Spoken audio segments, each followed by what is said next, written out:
नमः श्रीज्योतिराजाय विवेकानन्दसूरये सच्चिदसुखस्वरूपाय स्वामिने तापहारिणे। স্বামী শিষ্য সংবাদ দ্বাদশ বল্লী শেষাংশ।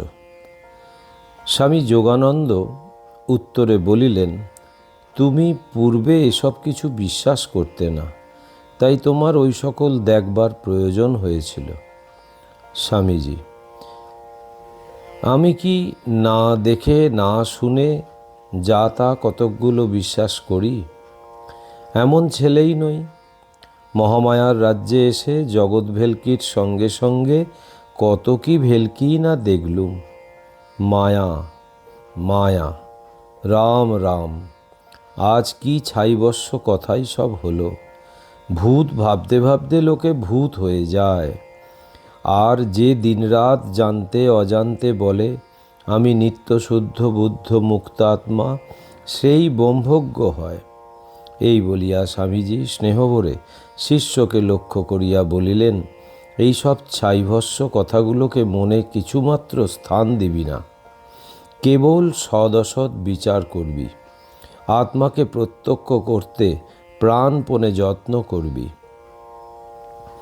আত্মজ্ঞানের চেয়ে শ্রেষ্ঠ আর কিছুই নাই। আর সবই মায়া, ভেলকিবাজি। এক প্রত্যগাত্মাই অবিতথ সত্য। এ কথাটা বুঝেছি, সেজন্যই তোদের বুঝাবার চেষ্টা করছি। একম অদ্বয়ং ব্রহ্ম নেহ নানাস্তি কিঞ্চন। কথা হইতে হইতে রাত্রি 11টা বাজিয়া গেল। অনন্তর স্বামীজি আহারান্তে বিশ্রাম করিতে উঠিলেন। শিষ্য স্বামীজির পাদপদ্মে প্রণত হইয়া বিদায় গ্রহণ করিল। স্বামীজি বলিলেন, কাল আসবি তো? শিষ্য, আজ্ঞে আসিব বই কি।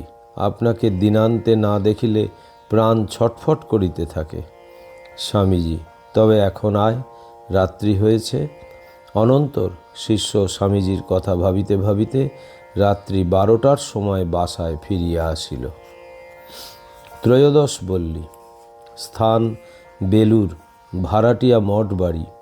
বর্ষ 1898 খ্রিস্টাব্দ।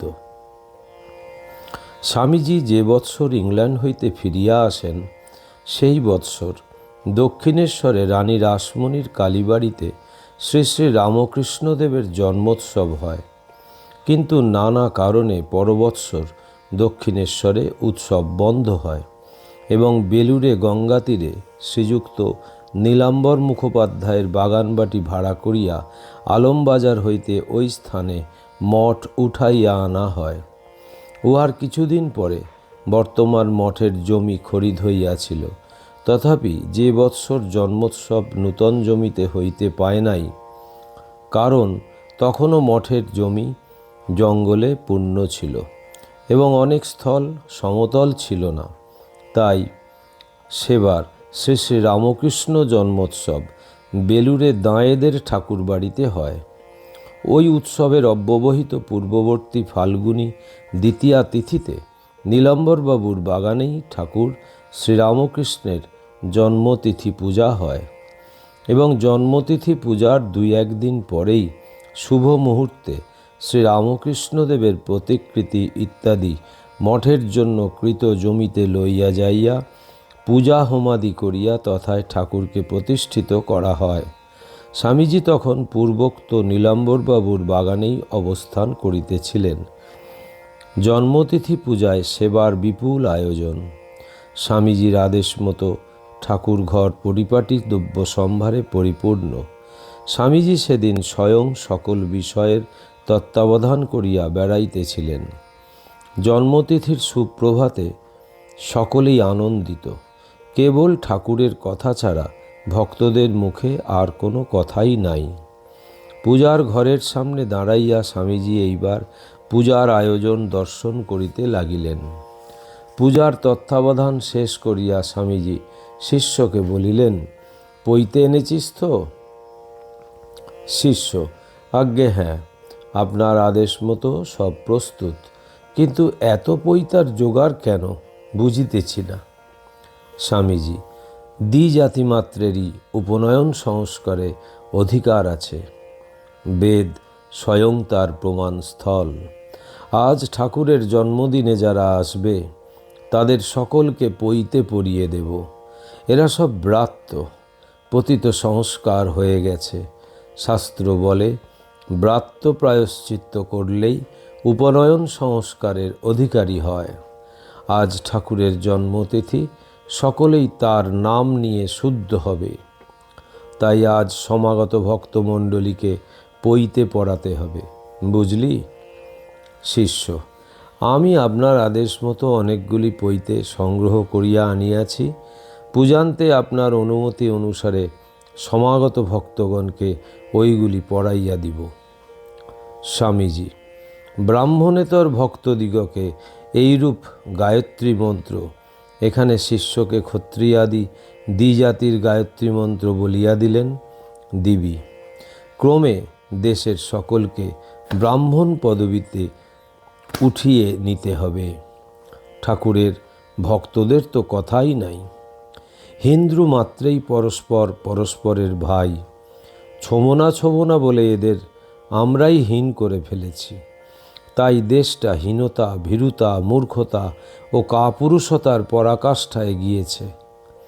এদের তুলতে হবে, অভয় বাণী শোনাতে হবে, বলতে হবে তোরাও আমাদের মতো মানুষ, তোদেরও আমাদের মতো সব অধিকার আছে, বুঝলি? শিষ্য, আজ্ঞে হ্যাঁ। স্বামীজি, এখন যারা পৈতে নেবে তাদের গঙ্গা স্নান করে আসতে বল। তারপর ঠাকুরকে প্রণাম করে সবাই পৈতে পড়বে। স্বামীজির আদেশ মতো সমাগত প্রায় 40-50 জন ভক্ত ক্রমে গঙ্গা স্নান করিয়া আসিয়া শিষ্যের নিকট গায়ত্রী মন্ত্র লইয়া পৈতা পড়িতে লাগিল।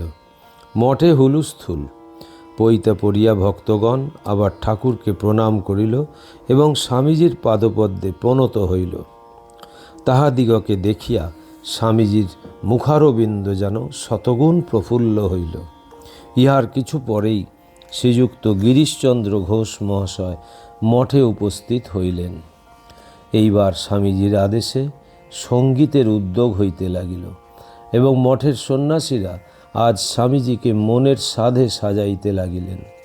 তাহার কর্ণে শঙ্খের কুণ্ডল, সর্বাঙ্গে কর্পূর ধবল পবিত্র বিভূতি, মস্তকে আপাদলম্বিত জটাভার, বাম হস্তে ত্রিশূল, উভয় বাহুতে রুদ্রাক্ষ বলয়, গলে আজানুলম্বিত ত্রিবলীকৃত বড় রুদ্রাক্ষ মালা প্রভৃতি দেওয়া হইল। ওই সকল পড়িয়া স্বামীজির রূপের যে শোভা সম্পাদিত হইল তাহা বলিয়া ফুরাইবার নহে। সেদিন যে যে সেই মূর্তি দেখিয়াছিল তাহারা সকলেই এক বাক্যে বলিয়াছিল, সাক্ষাৎ কাল ভৈরব স্বামী শরীরে ভূতলে অবতীর্ণ হইয়াছেন। স্বামীজিও অন্যান্য সন্ন্যাসীদিগের সঙ্গে বিভূতি মাখাইয়া দিলেন। তাহারা স্বামীজির চারিদিকে মূর্তিমান ভৈরবগণের ন্যায় অবস্থান করিয়া মঠভূমিতে কৈলাসচলের শোভা বিস্তার করিলেন। সে দৃশ্য স্মরণ করিয়াও এখন আনন্দ হয়। এইবার স্বামীজি পশ্চিমাস্যে মুক্ত পদ্মাসনে বসিয়া কূজন্তং রাম রামেতি স্তবটি মধুর স্বরে উচ্চারণ করিতে এবং স্তবান্তে কেবল রাম রাম শ্রীরাম রাম এই কথা পুনঃ পুনঃ উচ্চারণ করিতে লাগিলেন। অক্ষরে অক্ষরে যেন সুধা বিগলিত হইতে লাগিল। স্বামীজির অর্ধনিমিলিত নেত্র, হস্তে তানপুরায় সুর বাজিতেছে। রাম রাম শ্রীরাম রাম ধ্বনি ভিন্ন মঠে। কিছুক্ষণ অন্য কিছুই আর শোনা গেল না। এই রূপে প্রায় অর্ধাধিক ঘণ্টা কাটিয়া গেল। তখনও কাহারও মুখে অন্য কোনো কথা নাই। স্বামীজির কণ্ঠ নিঃসৃত রাম নাম সুধা পান করিয়া সকলেই আজ মাতোয়ারা। শিষ্য ভাবিতে লাগিল, সত্যিই কি আজ স্বামীজি শিবভাবে মাতোয়ারা হইয়া রাম নাম করিতেছেন? স্বামীজির মুখের স্বাভাবিক গাম্ভীর্য যেন আজ শতগুণে গভীরতা প্রাপ্ত হইয়াছে।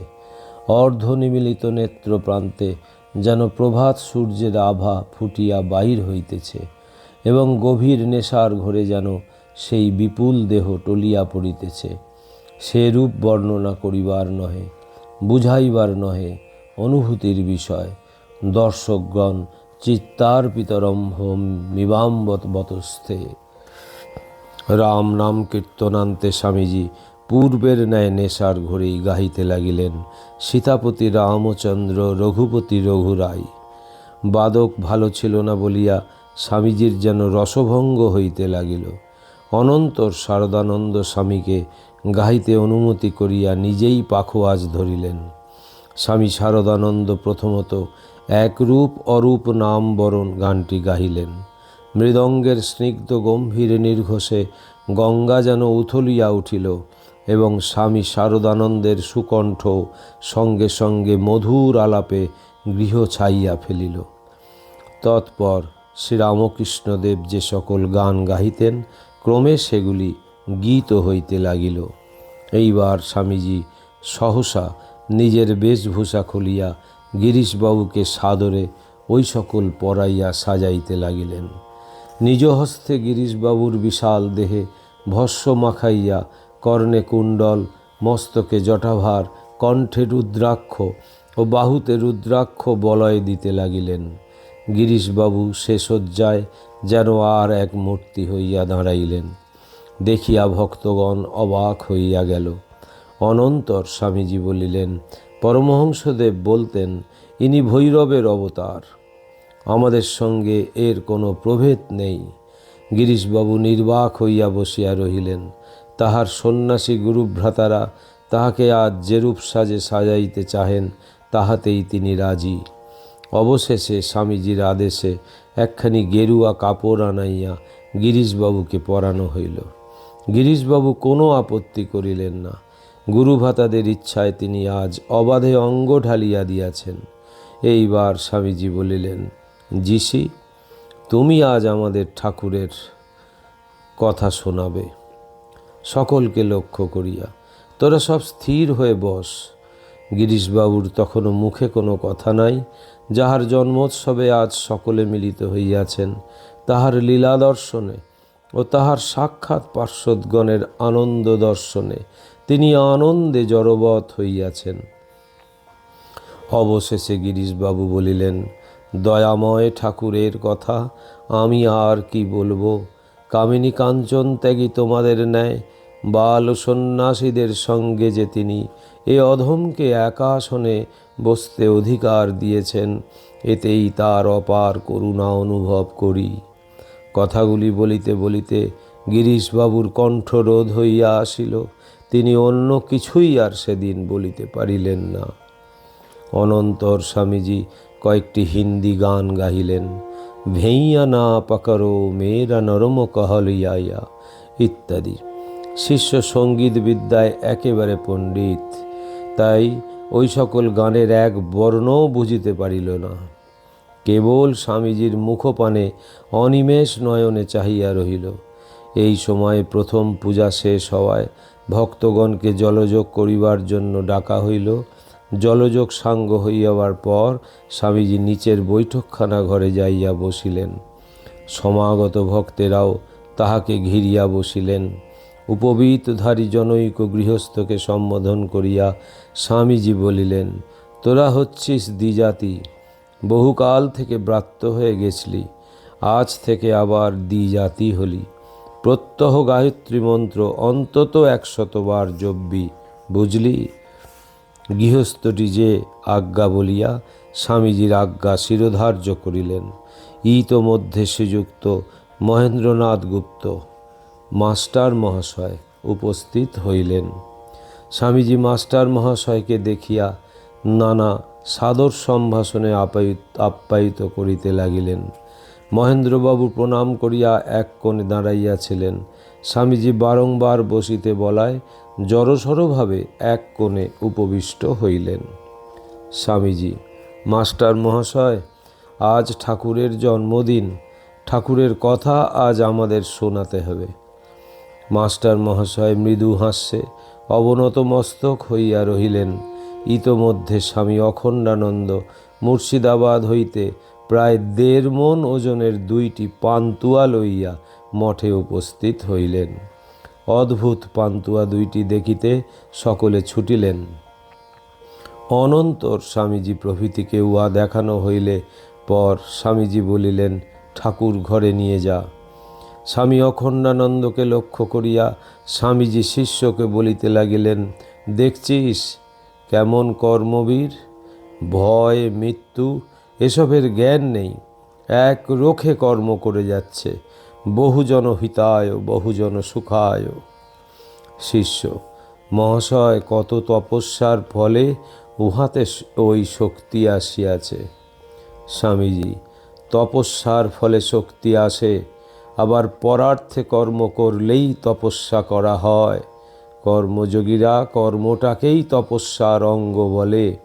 তপস্যা করতে করতে যেমন পরহিতেচ্ছা বলবতী হয়ে সাধককে কর্ম করায়, তেমনি আবার পরের জন্য কাজ করতে করতে পরা তপস্যার ফল চিত্তশুদ্ধি ও পরমাত্মার দর্শন লাভ হয়। শিষ্য, কিন্তু মহাশয়, প্রথম হইতে পরের জন্য প্রাণ দিয়া কার্য করিতে কয়জন পারে? মনে ঐরূপ উদারতা আসিবে কেন, যাহাতে জীব আত্মসুখেচ্ছা বলি দিয়া পরার্থে জীবন দিবে? স্বামীজি, তপস্যাতেই বা কয়জনের মন যায়? কাম কাঞ্চনের আকর্ষণে কয়জনই বা ভগবান লাভের আকাঙ্ক্ষা করে? তপস্যাও যেমন কঠিন, নিষ্কাম কর্মও সেইরূপ। সুতরাং যারা পরহিতে কার্য করে যায়, তাদের বিরুদ্ধে তোর কিছু বলবার অধিকার নাই। তোর তপস্যা ভালো লাগে, করে যা। আর একজনের কর্ম ভালো লাগে, তাকে তোর নিষেধ করবার কি দরকার আছে? তুই বুঝি বুঝে রেখেছিস